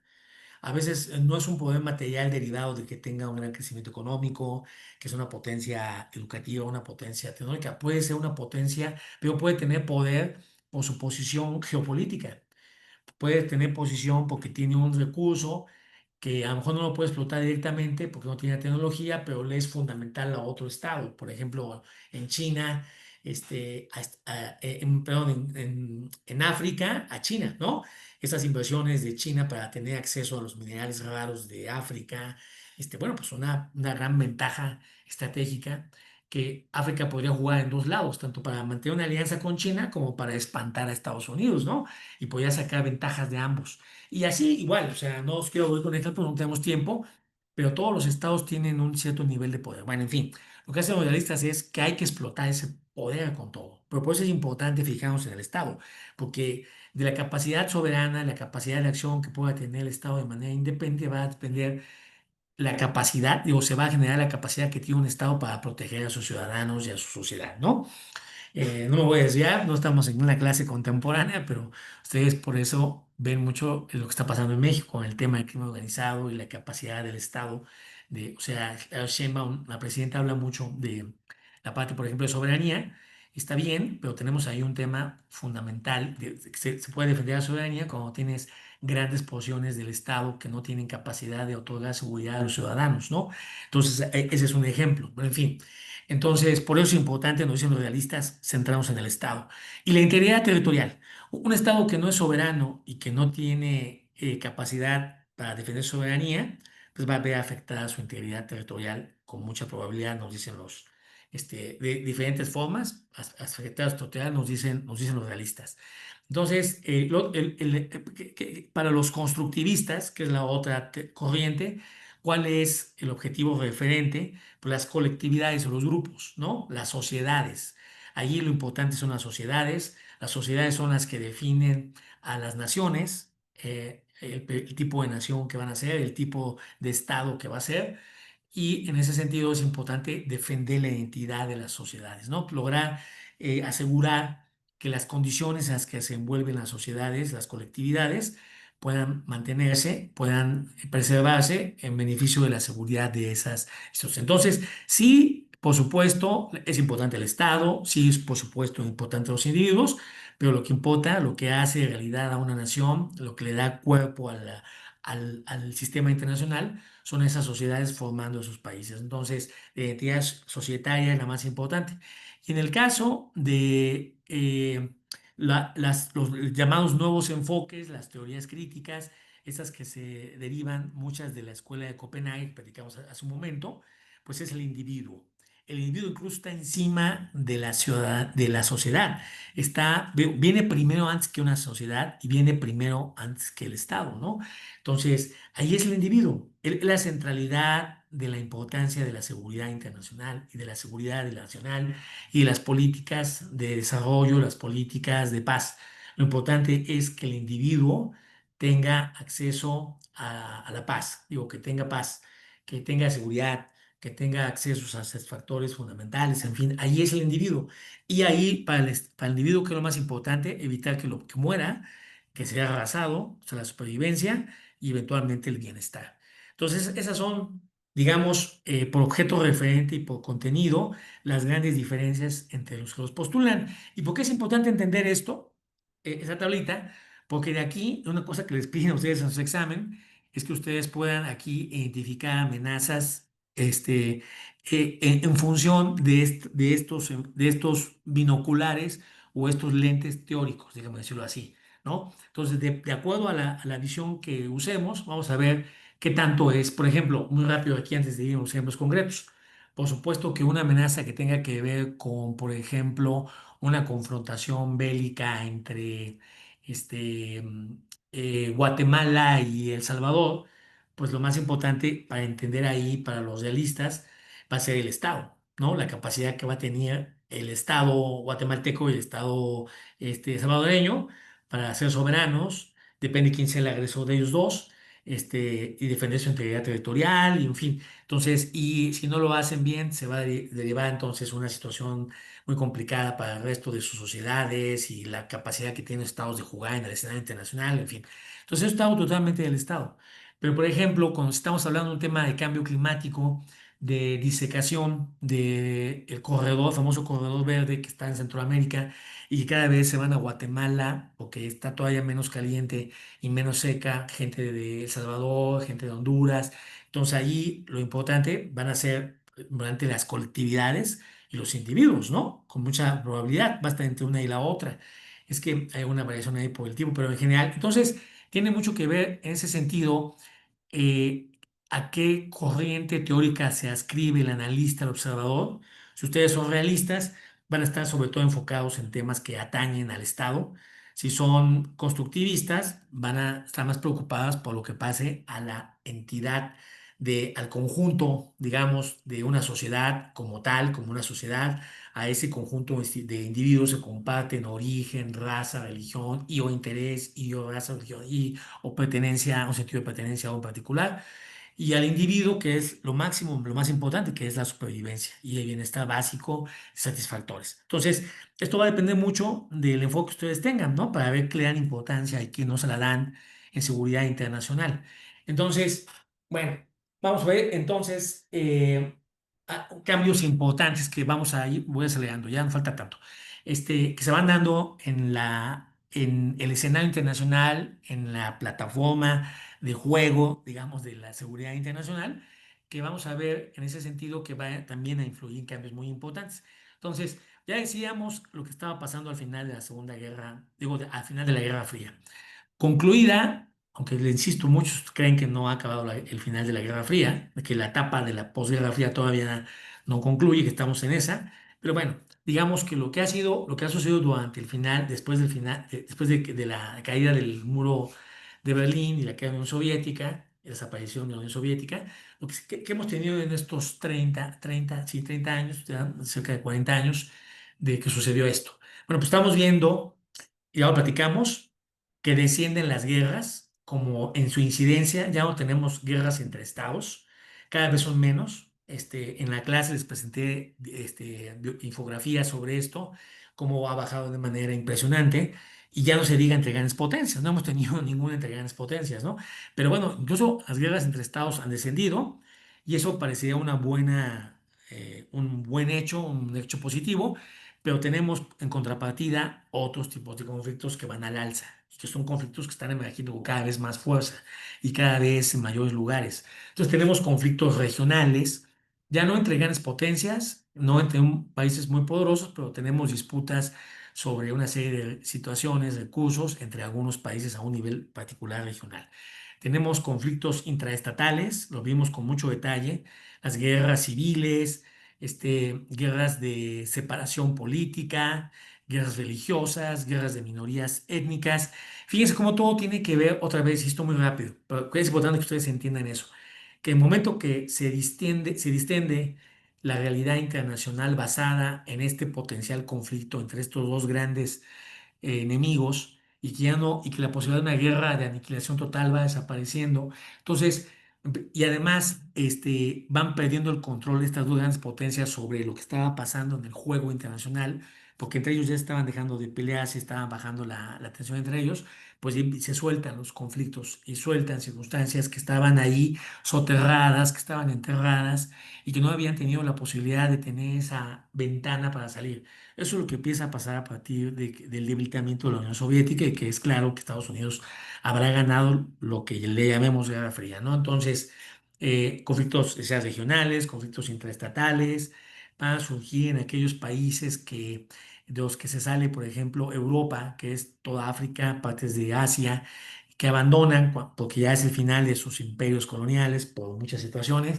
Entonces vamos a tener un estallido de conflictos que estaban ahí amarrados, contenidos, pues sobre todo porque la prioridad era atender las demandas entre estas dos grandes potencias, ¿no? Que platicábamos. Pero una vez que ya se soltó todo eso, van soltando todo. Entonces vamos a tener ahora sí conflictos que estaban ahí, que probablemente habían ya sucedido en parte, pero no con la virulencia que alcanzaron después. Entonces vamos a tener guerras civiles, políticas, separatistas religiosas, minorías étnicas, toda esa realidad que estaba contenida por esa gran excepción que fue la Guerra Fría, surge tan pronto la Guerra Fría se empieza a acabar, y empieza a desaparecer. Entonces tenemos un fenómeno muy pernicioso que platicábamos en la clase, que son los actores no estatales, ¿no? Esos actores que no son, por supuesto, estados-nación, que a veces pueden tener una cierta relación orgánica con algunos estados-nación, pero en realidad no necesariamente, y son, digamos, grupos por afuera de los estados. Entonces ahí son guerrillas que siguen en sus disputas que platicábamos, las guerras civiles, políticas, separatistas, en fin, de todo tipo.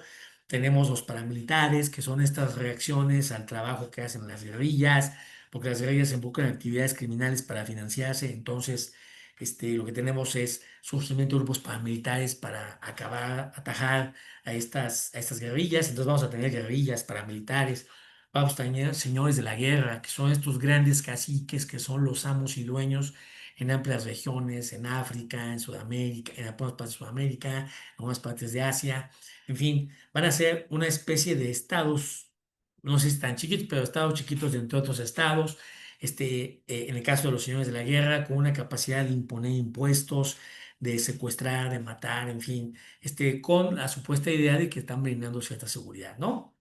Entonces, vamos a tener este ascenso de actores no estatales de una manera muy marcada. Y aquí quiero decir lo más grave y por qué comentamos esto en esta ocasión, porque hay una paradoja muy triste, muy grave, que yo señalaba mucho en la clase. Justo cuando habíamos alcanzado un nivel de regulación con las reglas, las leyes de la guerra, con la participación de organismos para poder supervisar conflictos entre países, con una concientización mayor por parte de las sociedades que ya no quieren guerras, en fin, justo como habíamos hecho todo eso, pues a ese entramado institucional para lograr regular estos conflictos militares, ¿no?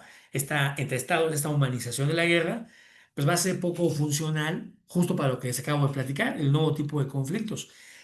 Ahora, estos guerrilleros, estos grupos ultranacionalistas, estos grupos terroristas, los que hay en diferentes países, pues no tienen ninguna aliciente para tratar de eh, transitar, procesar sus conflictos a través de instituciones que nos hemos dado una seguridad internacional. Por ejemplo, es muy rápido.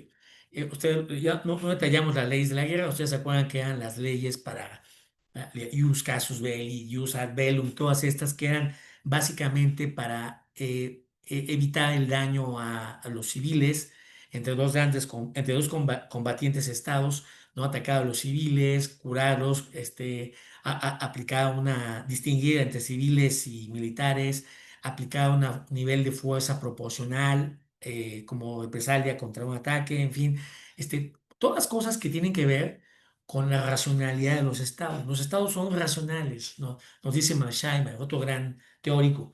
Los estados son racionales. No es cierto que los estados sean irracionales. Ni hacen guerras irracionales, ni hacen actos irracionales en realidad. Eh, Pueden hacer actos malos, actos incompetentes e ineptos o interesados y corruptos, es otra cosa, ¿no? En función de ciertos intereses y en función de pero los estados son bastante racionales. Entonces, los estados racionales, sujetos firmantes de convenios internacionales que los castigaban en caso, o que los castigan en caso de ciertas violaciones a estas leyes de la guerra, y que pagan un costo elevado en sanciones a reputación internacional y cada vez pesa más en tiempos de las redes sociales. Todo esto, lo que tiene que ver con las sanciones reputacionales de las personas, de las empresas, de los países, pues no quisieron meterse en estas circunstancias, no quisieran meterse más, y los estados cada vez más evitan estos abusos, estas guerras fratricidas contra civiles, estos ataques indiscriminados. Nos van a decir que lo que está pasando en algunos casos ahorita, sí, por supuesto, y se cuestan aparte algunos de los ejemplos que ustedes están pensando, pero en realidad sí ha sucedido esta tendencia. Entonces, no lo estamos viendo así, entonces está pasando. Entonces, en ese sentido, lo más grave es que todo ese entramado institucional que teníamos está dejando de ser útil por el nuevo tipo de conflictos. Insisto, era un entramado institucional, era un conjunto de series, prácticas, normas, normas de conducta, en fin, todo eso era para un tipo de conflicto que ya no sucede tanto, que es el conflicto entre estados, y en cambio esas armas, esos instrumentos no son atendibles, no se pueden usar de manera asequible, igualmente para los actores no estatales, no los van a hacer. Por ejemplo, un actor, un grupo rebelde, un grupo étnico que odia a otro grupo étnico, no le va a interesar observar las leyes de la guerra. Literalmente va a querer exterminar por completo a otro grupo étnico. Una guerrilla, unos paramilitares no se andan guiando por estos principios que sí atendieron los estados, ¿no? Es muy diferente. Entonces, por eso insisto, es una parte trágica, triste, pero esto está sucediendo con este nuevo tipo de conflictos y este nuevo tipo de actores, ¿no? Esos conflictos ya intraestatales adentro de los estados y por actores no estatales, que no son actores que tienen que ver con el Estado de manera directa muchas veces, ¿no?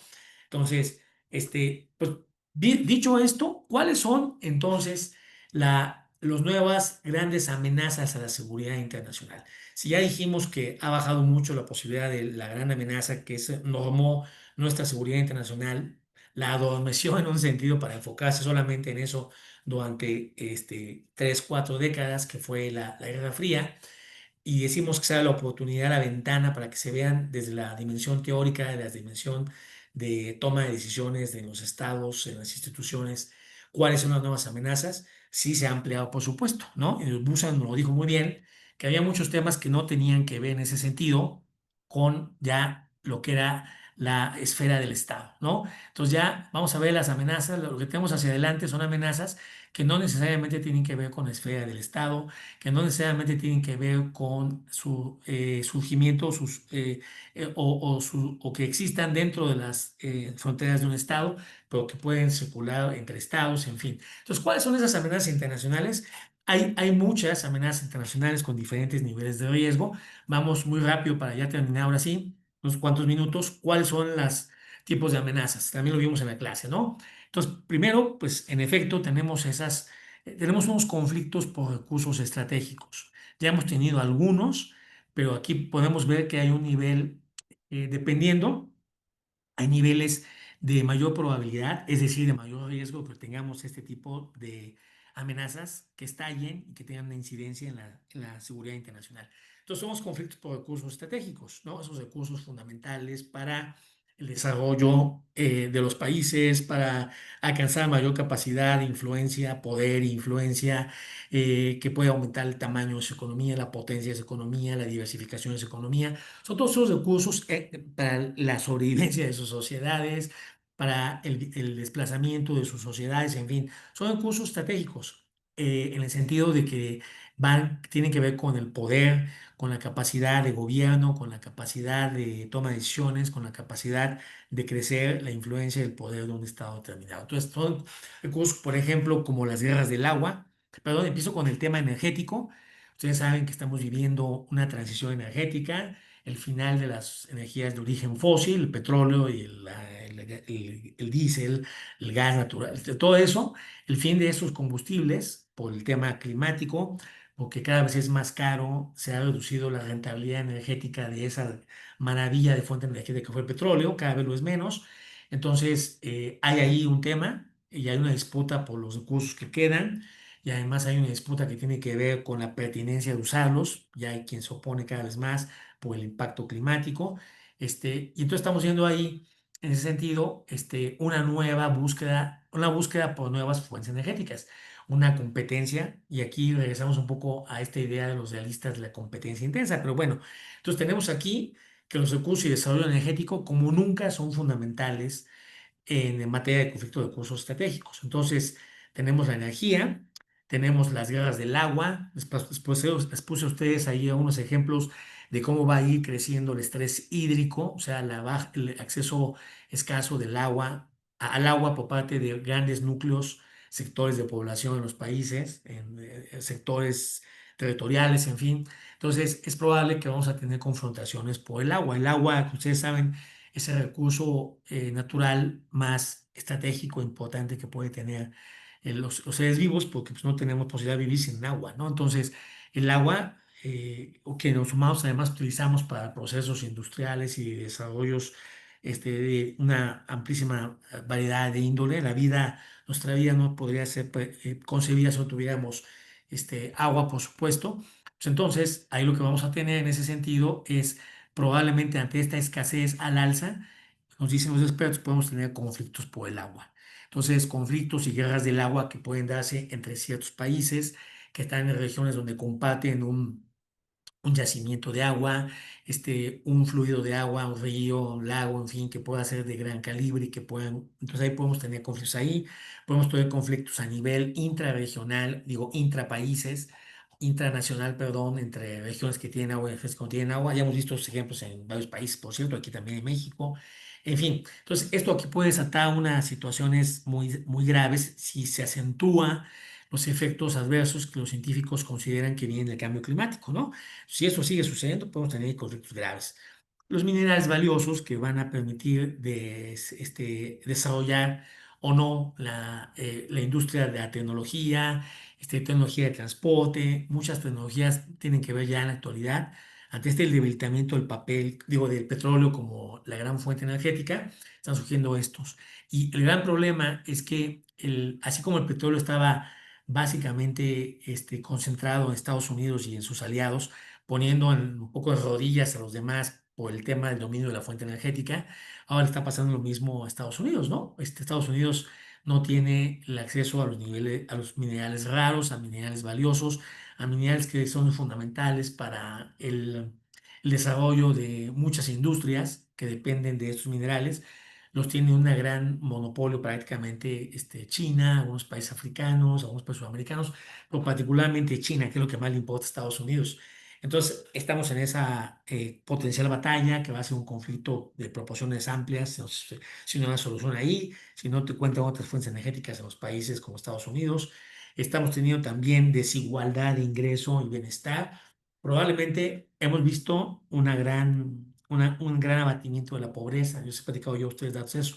Eso es verdad, hay una gran pobreza, pero probablemente estamos teniendo de manera creciente grandes brechas en el ingreso en la sociedad. O sea, el desarrollo económico, el progreso económico, lo que nos ha hecho es que sí han surgido muchas clases medias, ha abatido mucho la pobreza, pero digamos la distancia entre los más ricos y los más pobres ha crecido. O sea, estas reformas, estos movimientos económicos en el mundo, lo que han hecho en gran medida, muchas cosas buenas, yo creo, pero también ha habido unas muy malas, y una de esas malas pues ha sido que los ricos son más ricos y los pobres más pobres, que incluso lo eran hace 50 100 años, ¿no? O sea, hay una gran brecha entre los ricos y los pobres. La clase media es otro boleto, tiene otras características, pero finalmente es una amenaza a la seguridad internacional que haya esos niveles de disparidad de ingresos, porque puede haber, en efecto, y ha habido sabotajes, ha habido marchas, bloqueos, gente que deja de trabajar, ya sea afectada por marchas, civilizaciones, en fin, hay muchas afectaciones en ese tipo de problemas generados, digo, a partir de este tipo de problemas, y una de las que no podemos olvidar, por ejemplo, que es gravísima, este, es el tema de como una consecuencia, es la pobreza, perdón, la seguridad del ingreso, y eso hace que grandes núcleos de población vayan de países que enfrentan estos problemas de ingreso y se muevan a los países que tienen mayor riqueza. Entonces, ya saben, los países de África y de Centroamérica y de regiones de Asia se van a Europa, se van a Estados Unidos, y esto lo que está acentuando es una polarización política muy grave, ¿no? Y están llegando regímenes muy extremistas, incluso rozando autoritarismo o abiertamente autoritarismo, en estos países recipiendarios de estos volúmenes, estos flujos de población, poniendo en peligro, por supuesto, la estabilidad democrática, el sistema internacional, en fin. Y tenemos también las disputas por el conocimiento, ¿no? De manera creciente, y gracias a la doctrina militar rusa, nos damos cuenta, déjame tomar un segundo para decirles esto, que Rusia, un país que sufrió, como saben ustedes, humillantes derrotas en el siglo XX ante Japón en la guerra ruso-japonesa en 1904-1905, y luego ante la Primera Guerra Mundial. La derrota de Rusia, por cierto, es la que propala la revolución bolchevique, ¿no? La revolución roja, y que hace comunista socialista a la Unión Soviética. Esas grandes humillaciones hicieron entender a Rusia que estaba muy atrás de las grandes potencias en materia militar, en materia de acceso a una serie de instrumentos de la guerra, en recursos económicos, y la hizo estudiar detenidamente cuáles eran las características que tenía que tener para poder enfrentar amenazas externas. Antes de no mucho tiempo que empezaron a hacer esto los rusos, en los años 20 del siglo pasado, llegó la invasión de los nazis, llegaron la confrontación potencial con Estados Unidos en la Segunda Guerra Mundial. Entonces, bueno, lo que vimos en esencia es que aprendieron a usar la tecnología o los implementos tecnológicos de sus rivales para que no les volviera a suceder una humillación como la que padecieron en la Primera Guerra Mundial y en la Guerra japonesa, ruso-japonesa. Entonces, recientemente, digo, de alguna manera por eso lograron derrotar a los nazis y lograron convertirse en la potencia que son por un gran dominio estratégico del arte de la guerra. Para no hacer más cuento largo en este tema, básicamente lo que aprendieron y están aplicando, y que una potencia como China ha copiado, ha seguido el ejemplo de Rusia, es que encontraron que el conocimiento es un valor estratégico hacia adelante, de gran valor, de gran potencia, de gran importancia estratégica. El conocimiento, la información, la inteligencia sobre el rival, sobre lo que estuviera haciendo el enemigo, siempre ha tenido importancia, por supuesto, en las guerras para los países, pero era un instrumento, ¿no? Era una herramienta. Ahora en sí mismo, por el valor que tiene el crecimiento de los flujos de información, porque ahora vivimos todos conectados, porque todo está conectado a la información, todo es información, desde controles que se establecen de sensores, monitoreos, controles de redes eléctricas, control de las explotaciones, control de la producción, todo es a través de información, generando información, volúmenes de información impresionantes. Entonces, esa información ya es un activo. Entonces, lo que hacen los rusos, los chinos y otros más que han ido copiando esta idea y la han ido desarrollando, es que las guerras en la actualidad, primero es que ya no tenemos guerras entre estados casi. Y luego las guerras cada vez ya no involucran más a seres humanos, ya van a ser guerras a través de implementos tecnológicos, a través de drones, a través de robots, a través de, en fin, ya son guerras sin contacto humano. Ahí el dominio de la información es fundamental, tanto tenerla para monitorear y para ver los activos del enemigo, como para golpear al enemigo o voltear la información en su contra, como ya se ha hecho en algunas ocasiones. Entonces la información es de un altísimo valor estratégico hoy. Entonces, cada vez es más, y ustedes ven a la luz de todo lo que está llegando en tecnología de la información, inteligencia artificial, todo esto es fundamental, la ventaja en estos temas. Por eso es tan importante, y hay una lucha de los países por tener acceso al conocimiento como ese gran valor, ese gran activo estratégico. Y tenemos en la agenda de amenazas, ya casi acabamos, de amenazas internacionales, también tenemos el armamento estratégico y la economía de guerra, ¿no? Entonces ahí me retiro con esto, casi acabamos con estos temas. Primero es, yo os platicaba en clase que tenemos la nanotecnología como un campo de avance, un campo de avance potencial en materia de guerra, de armamentos, de recursos estratégicos, que todavía parece estar en la esfera de la ciencia ficción o digamos en la esfera de lo prometedor. Pero la nanotecnología tiene un potencial tremendo, enorme.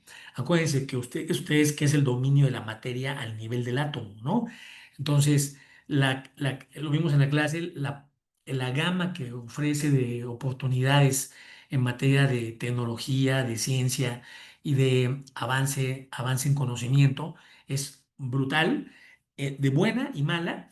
Acuérdense el uso dual de la ciencia, que es bueno, también puede ser muy malo, pero también ofrece grandes oportunidades en la parte militar y puede dar una gran ventaja a los estados que tienen una gran mano en esto, o la ventaja competitiva, y por eso vemos una gran inversión y que por su nivel de secrecía por la naturaleza que tienen que tener de secreta esta información, no podemos ver con claridad cuáles son los verdaderos avances en nanotecnología que tienen los estados. Tenemos indicios y unos van con mucho, pero la verdad es que la mayoría sigue en el campo de lo que viene, la promesa, pero apenas podemos dudar que va a haber avances importantísimos ahí, ¿no? Apenas podemos dudar que eso va a suceder. Bueno, entonces tenemos eso. Y otro componente muy importante, los nuevos armamentos estratégicos, son los armamentos autónomos, esos armamentos que no necesitan ser detonados por un ser humano, que pueden moverse libremente con algoritmos en sus sensores, que pueden identificar objetivos militares, objetivos materiales, objetivos humanos, objetivos sistémicos, y que pueden destruirlos ya sin la decisión de un ser humano, ¿no? Platicamos en la clase cómo ha evolucionado los sistemas de armas autónomos, que son básicamente que ya movemos solos, sin necesidad de un humano, y todos los riesgos éticos, políticos, morales, estratégicos que representa que haya máquinas tomando decisiones por sí mismas, de si disparan, no disparan, si matan, si no matan, si destruyen, si no destruyen, a quién y cómo y hasta cuándo, en donde ahí tenemos la capacidad humana de discernir el bien y el mal, hasta de desobedecer a veces una orden, si es una orden inmoral, por ejemplo. En este caso no. En este caso tendríamos quien use estas armas podría tener la posibilidad de que además tampoco están reguladas ni la nanotecnología ni la información, están reguladas a nivel internacional, ni por todas las leyes de la guerra, ni por nada de esto. Entonces, tenemos un void ahí, un hueco tremendo que puede ser muy peligroso, ¿no? Puede ser muy peligroso en función de algunas cosas que les comento inmediatamente. Primero, entonces, estas armas no tienen regulación, me refiero a la nanotecnología y armamento autónomo, se está desarrollando de manera impresionante, rapidísimo, y tenemos muchos huecos en la forma en que podríamos regularlas, que podemos monitorearlas. Entonces, por sí mismas son peligro, pero son más peligrosas cuando vemos que las armas químicas y biológicas, no entro mucho a eso, básicamente que ustedes ya saben, son sustancias químicas, agentes biológicos que pueden ser liberados por un beligerante contra otro beligerante y pueden causar daños impresionantes. En el caso de las armas biológicas se pueden salir de control, por ejemplo, si alguien provoca una pandemia o un brote epidémico, se puede convertir en una pandemia y golpea a todo el mundo, ¿no? Entonces, las armas biológicas, las armas químicas no se han utilizado mucho en realidad, a muy pocos casos documentados en realidad. Hay mucha literatura, digamos, exagerada en esto sobre este tema. Entonces no sabemos a ciencia cierta cuánto se ha utilizado.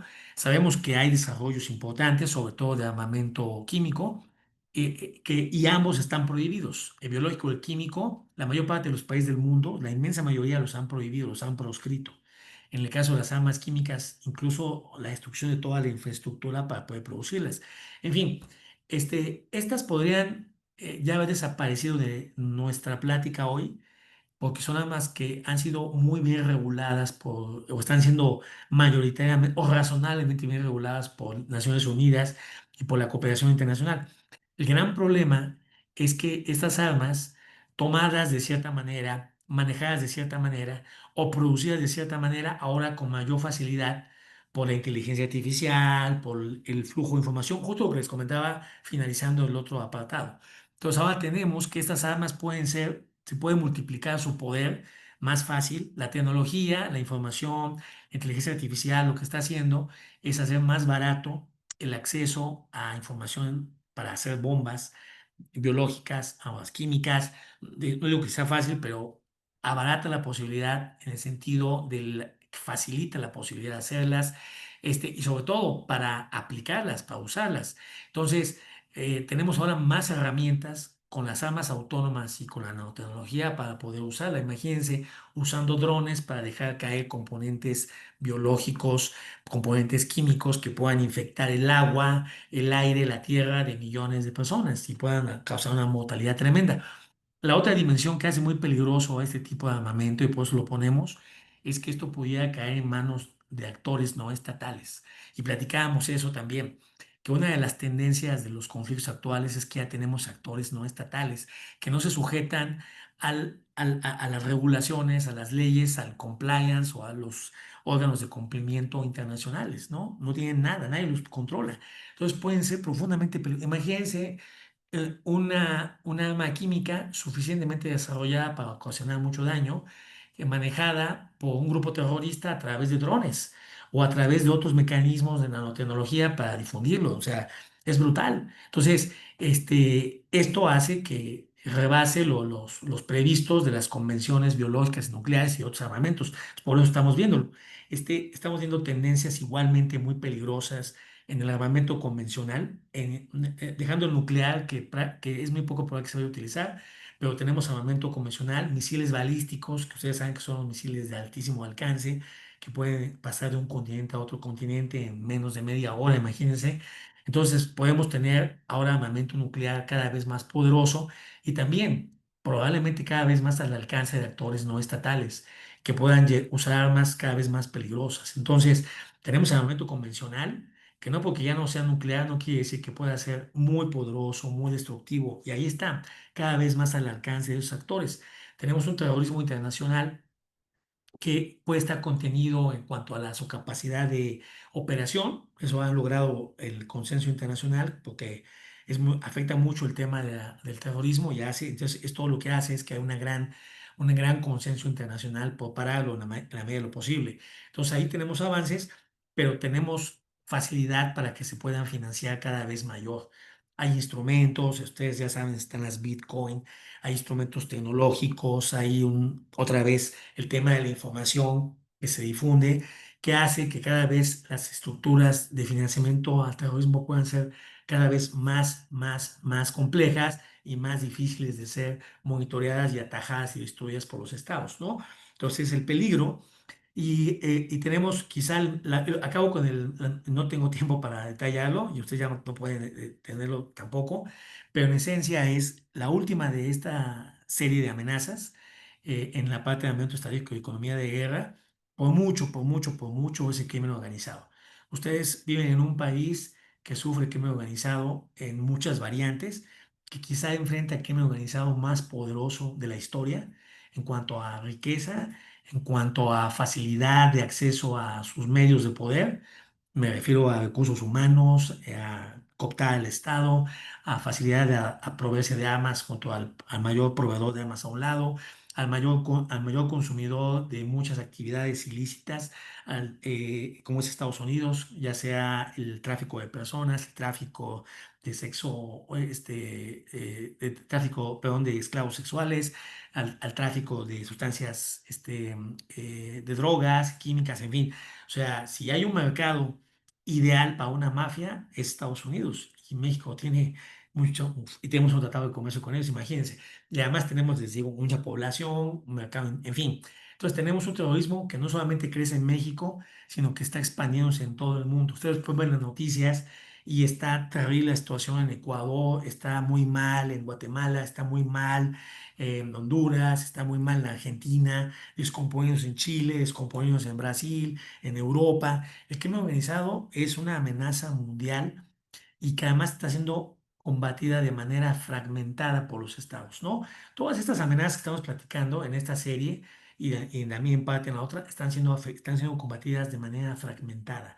No tenemos regulaciones internacionales sólidas, no tenemos un esfuerzo institucional global que pueda atender este tipo de amenazas y por eso son tan peligrosas.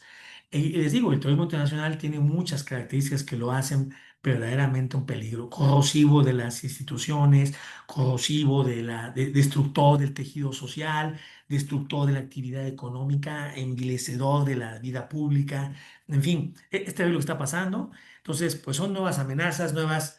Entonces, digamos, terminamos ya con esto. Las amenazas tradicionales, particularmente la guerra y después la guerra con armas nucleares, son amenazas que hemos ido manejando con razonable éxito en la dinámica y en la estructura de seguridad internacional. Las hemos contenido, las hemos moderado, las hemos regulado.